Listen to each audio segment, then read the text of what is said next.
We're learning new details tonight about Monday's shootout on Queen Street. A 16-year-old boy who was already wanted for murder is among those arrested after the gun battle. Shauna Hunt is looking at the weapons that were seized and how officers got caught in the middle of a gang-related battle. This is extremely concerning. In my time as a police officer, this type of event we really haven't seen in the city of Toronto.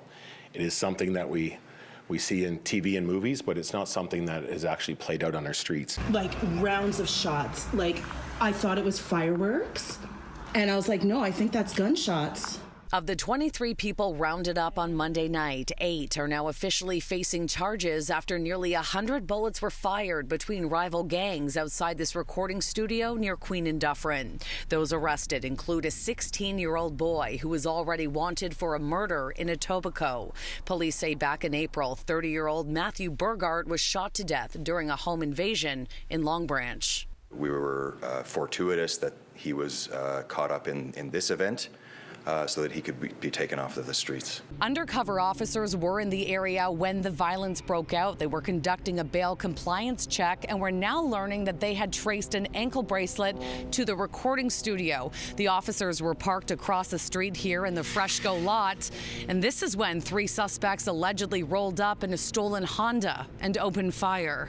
Shortly after the shooting started, numerous individuals exited the address and returned fire. The occupants of the Honda took cover behind a nearby police vehicle, which was in fact occupied by 2 police officers. Bullets pierced through the front, back, and sides of the vehicle, narrowly missing the officers and riddling cars and surrounding buildings.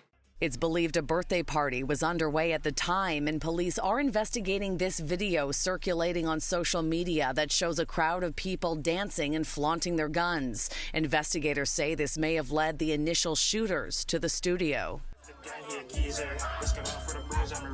And here's a look at the weapons seized. 16 firearms, including assault rifles, and some of the handguns have been modified to be fully automatic. So these machine gun conversion devices, are they becoming more common in Toronto?